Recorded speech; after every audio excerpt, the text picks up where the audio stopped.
Thank you, Viviana. Is everyone able to see my screen okay? Yes.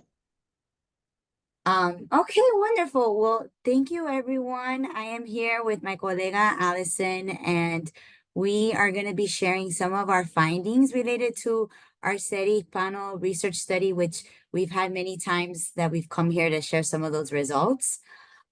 Today, we're going to be focusing on some of the results that we have related to racial identity and health. And the idea of this is, we're in Black History Month, and we recognize that there's an intersection between individuals in our own community, in our own Hispanic Latino community, and Black racial identity. And we have started to try to understand some of the racial identity and how that influences health outcomes. But as you all know, this is a very complex topic for us. And let me see. Oh, there we go. We know that this is a very complex topic in general, right? The concept of race is a complex construct or concept in society. And the relationship that race and racism experiences associated with race, for example, and the impact that has on health is complex. And then we also know that Latino, Hispanic, Latinx, Latine identity is very complex as well. And so hopefully with some of the data that we'll share as part of our project, we'll have a good conversation later on about all these complexities and what that means for nuestra comunidad. So I just wanted to show real quick one definition of race and ethnicity so that we have that in the background. I know we tend to, we have our own understandings of this, but just to highlight that race, of course, as we know, is a social construction. There's no biological basis for it. And typically the race construct is based on a series of physical traits, or sometimes we call these phenotypes, the way that someone looks, right? And the way we classify that as a race. And it's really within the context of a whole history and social political backdrop that really establishes a hierarchy in this country, right? And we have a unique hierarchy around race, not that race doesn't have its own hierarchy in every other context in other parts of the world. It definitely does, but we certainly have a very unique one here in the United States. Ethnicity, on the other hand, is more related to a shared culture and history. And here in the United States, the only ethnicity that is classified by the US Census is the Hispanic Latino ethnicity. And so I think this is something that we would love to come back to when we have a discussion after sharing some of the results.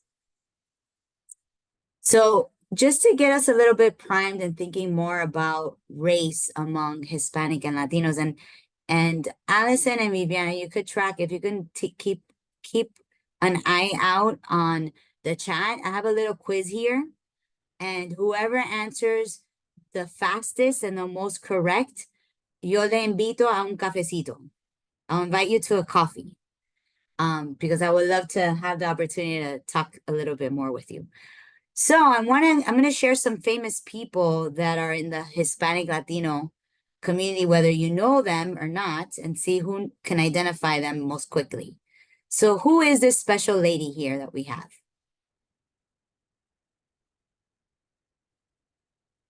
Vivani, if you can unmute and tell me when someone answers. Megan McCurley, todos dicen Celia Cruz, y Megan McCurley was the first one to respond. Amazing. So Megan, she has 1 point here. And Celia Cruz, of course, is a very special person to many of us. And particularly, in my own identity as a Cuban American, she's a source of pride for me. And as many of you know, she's credited for being one of the leaders of salsa here in the United States, bringing that to us. Okay. Who knows who this person is?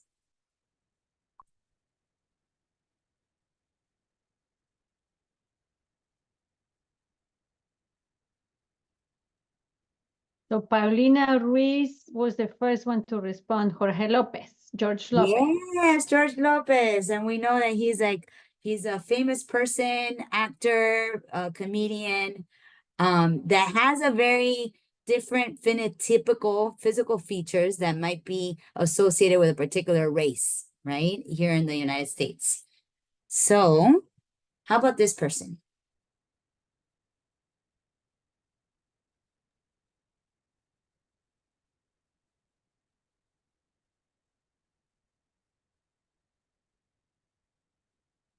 So the different answers include Charlie Sheen, Martin Sheen, Emilio Estevez, Sheen's dad, the president of the US in West Wing.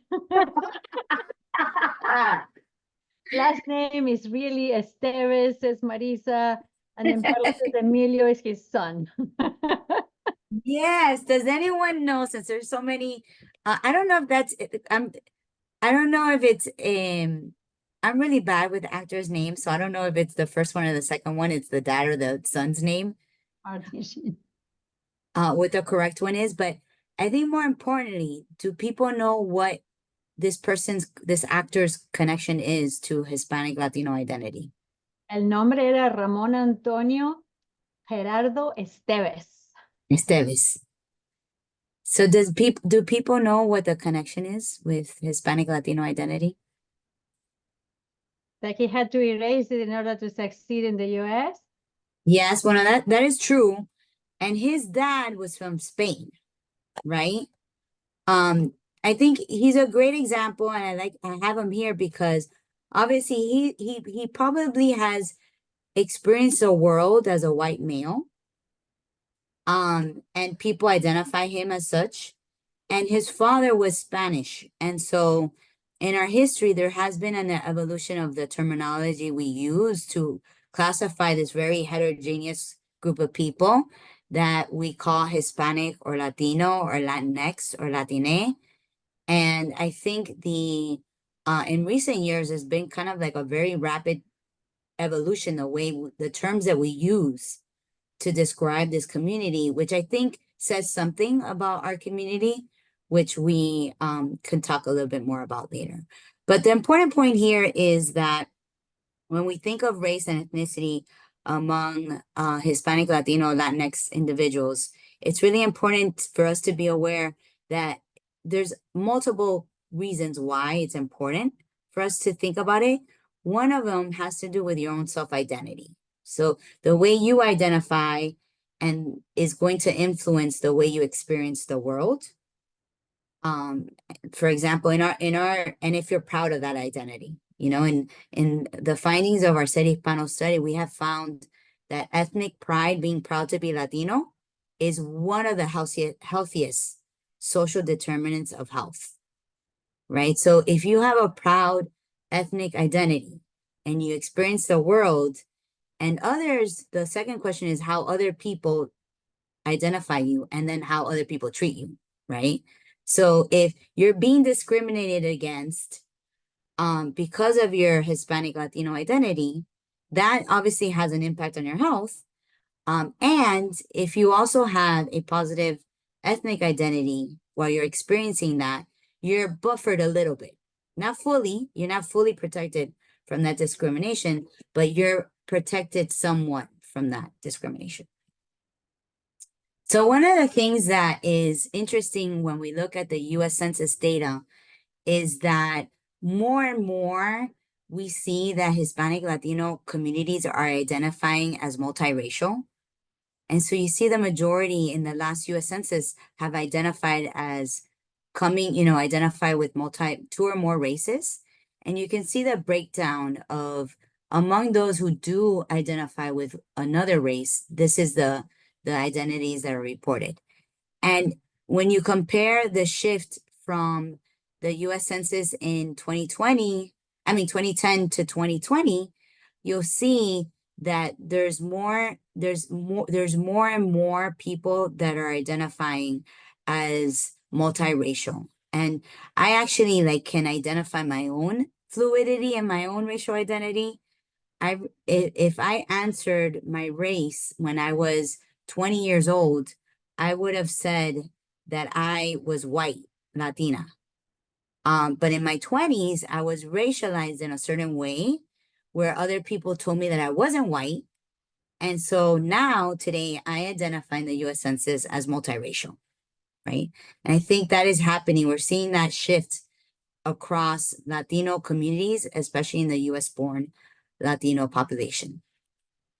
All right, so just to dive into some of our results, I'm just going to highlight some of the background of the study that we're reporting on SER Hispano, and then I'll hand it over to Allison to share some of the findings. So this is a study that was funded through the National Institute of Minority Health and Health Disparities, and we recently completed the data collection, and we're almost done with all the analysis. And I just want to give a shout out to all the investigators, many of them here. This was a partnership with el Centro Hispano, and you've seen a lot of these, our colleagues, be real big participants and leaders in Lat 19. You've seen many of these colegas here participate in conversations, and I just want to acknowledge all the work that they've done, including a lot of learners that have come in and out of our team and contributed to our thoughts and to a lot of our work. So the original purpose of this study was to follow Latino immigrants, young adults, over a 2-year period. And we were interested in understanding how acculturative stress, the stress of being a Latino immigrant in North Carolina, and acculturating to a new context and culture, the impact that has on a number of health outcomes, including behavioral, mental health, and biological markers of stress. And we're going to be sharing some of the data that we have around stress biomarkers later on today. And we were also very interested in understanding the role that resilience had in protecting this community from the consequences of acculturative stress. So this was a longitudinal study. We did all the data collection mostly in people's homes. COVID hit in the middle of the data collection, and so we were able to continue collecting data. We did that on Zoom, or people completed surveys, and then we were able to continue the collection of biospecimens using urine data collection. And so we're going to be sharing some of the data from the biospecimens as well. So I'll hand it over now to Allison, and Allison, I'll kind of take the lead from you in terms of doing the switching of the slides. Sounds good. Thanks, Rosa. So I'm going to talk about some findings from the SER Hispano project on racial identity and health outcomes. This was actually led by Asha Henderson, who was an undergrad sociology student at Duke at the time and has moved on to medical school. But Rosa and I worked really closely with her on this project. And yeah, happy to share the findings from this with you all. So kind of as Rosa mentioned, race in Latino communities often has kind of been like left out of the conversation on health because of the complexities that Rosa had kind of brought up. And a lot of the research on race and health in the US really has mostly been limited to thinking about like Black and white race relations. So what we were really hoping to do in this project was to learn more just about how the participants in the sample were identifying racially, and then trying to determine if there are any differences in health based on the identification as part of different racial groups. And Rosa kind of already talked through the sample here, but we used just baseline data that we collected from the SER Hispano study. Just in terms of like the timing of that would have been collected from summer 2018 to around January of 2020. You can go ahead, Rosa. So again, we really wanted to understand if there were differences in physical and mental health according to both self-reported race and street race, and particularly in our community that was more of an emerging immigrant community, a newer immigrant community. And I'll talk a little bit more in the next couple slides about the difference between self-reported and street race. So self-reported race is kind of, you know, those typical questions that are on the census, the typical categories. And so the way we asked this question was, in addition to considering yourself as Hispanic or Latino, which of the following categories would you use to describe yourself? And we presented kind of those typical options that would be available with the US Census. Rosa, you can go to the next slide. And then street race is kind of the concept that Rosa was just talking about. How, you know, would you think that other people would label you if they were to kind of come across you on the street? And the categories here are a little different. And this is actually a measure that was developed by someone named Nancy Lopez. And so the categories here kind of encompass some of the typical racial categories that we think about, but also incorporate some categories that we would label a lot of times as ethnicity, like Hispanic or Latino or Mexican or Middle Eastern. Those usually aren't included in like a self-reported race measure. Go ahead, Rosa. So in terms of the results, this is just a breakdown of how the participants in the study selected their self-reported race. And based on what Rosa just shared, it's not too surprising that almost half of the participants reported an unknown race. And then, you know, smaller segments reported white race. We actually prefer not to report separate from unknown. A lot of times these get kind of lumped in together, and we'll talk more about this later, but there was a good percentage that did not want to answer this question. And then there were also, you know, quite a few, I think around 30 identified as biracial, and then smaller numbers like 10 participants or less identified as Black, American Indian, and we only had a few that identified as Asian or Native Hawaiian or Pacific Islander. And then we did have quite a few who wrote in other options, and usually they wrote in Hispanic or whatever their country of origin was. That was kind of the common write-in option. Go ahead, Rosa. For street race, we see, you know, that almost half or over half of the participants selected Hispanic, and then about a quarter selected Mexican, and then smaller percentages selected these other racial or ethnic groups. Go ahead, Rosa. And then in terms of our findings, so we looked at these different racial and ethnic groups, and if there were differences in self-reported physical health or self-reported mental health based on membership to either the street race or the self-reported race group. And with street race, we actually did not see there were any significant differences in the groups on their physical or mental health. Which was surprising to us because in Nancy Lopez's literature, on her measure of street race, she had found significant differences in health based on group membership. So for us, you know, we were thinking about why this might be the case. And in Nancy Lopez's research, I think a lot of her participants were Latinos that were second generation or, you know, had a preference to speak English.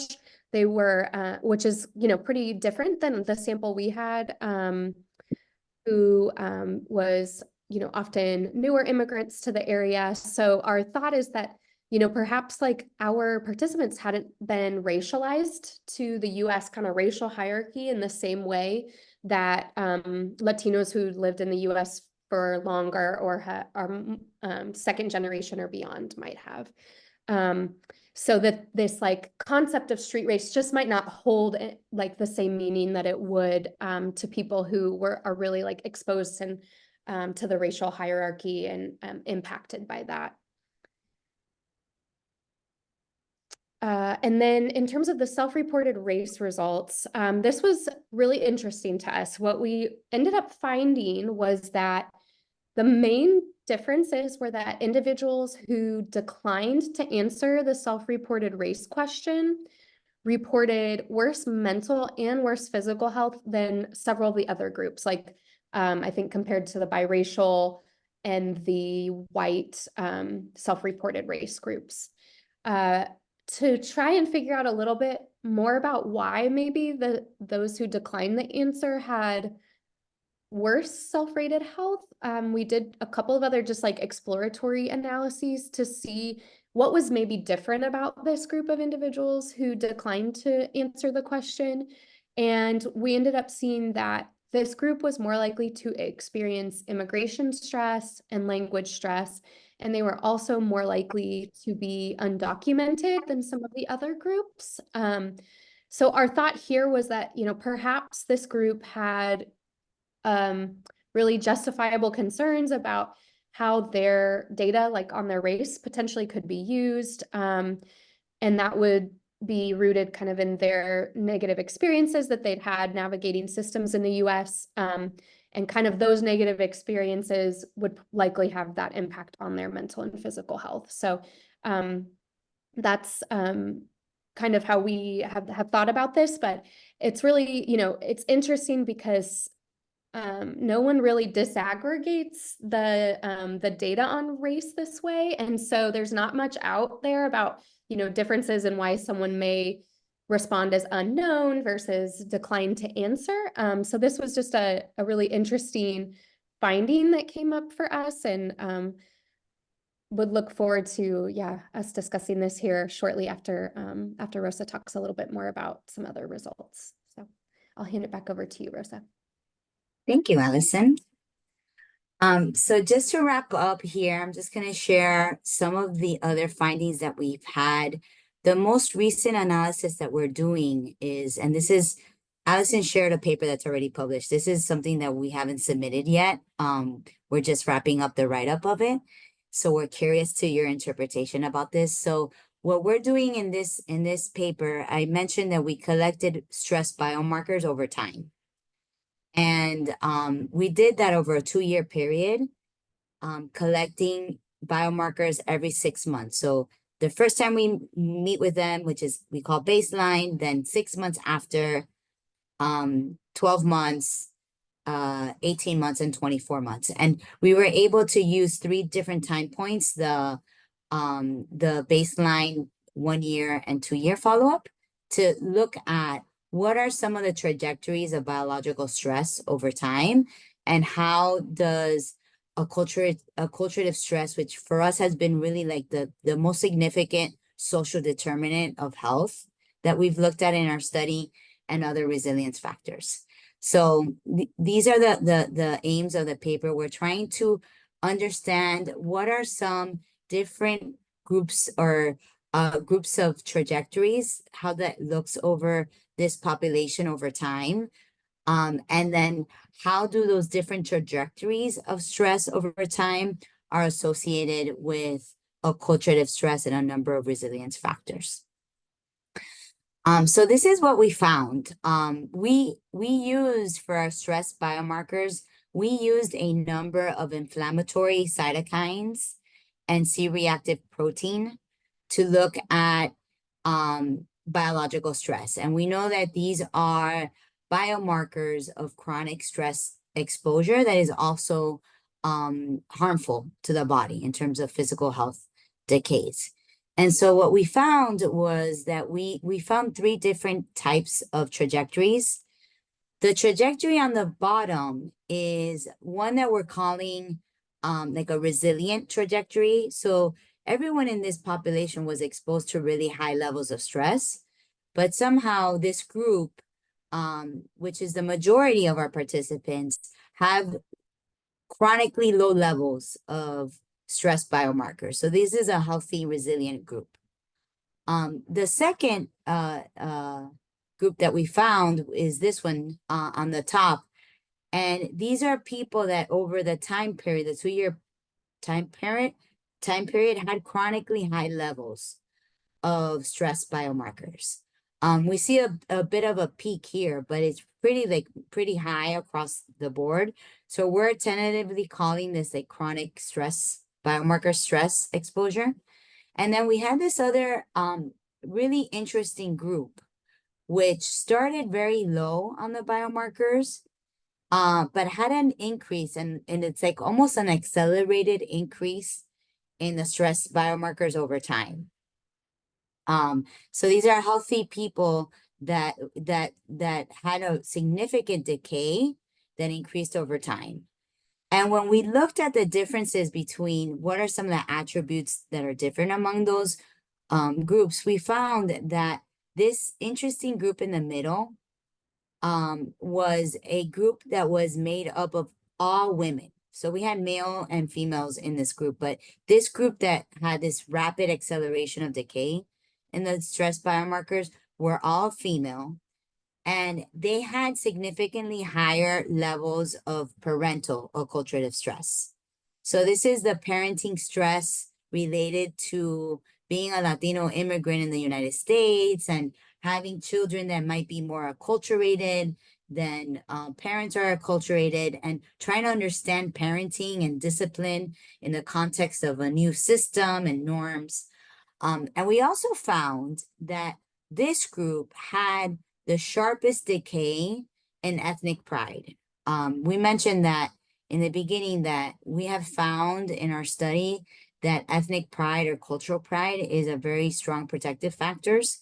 And this group, when we look at their ethnic pride over time, they had the sharpest decay in their pride around being Hispanic and Latino.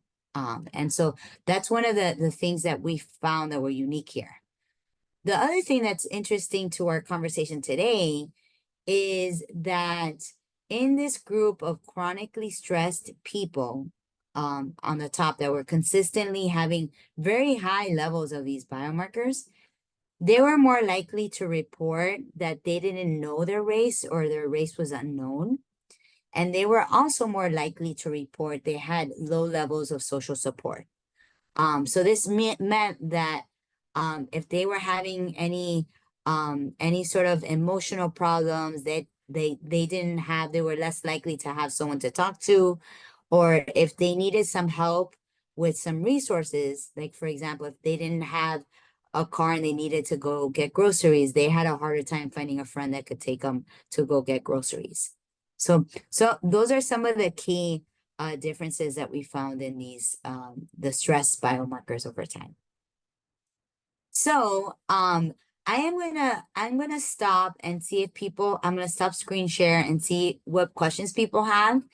And once we answer some of these questions, we also have some discussion questions that we thought we can all engage in trying to help us understand some of the findings of that Allison and I shared with you, but also more broadly trying to understand race and ethnicity within the context of health and the Hispanic Latino community that we live in.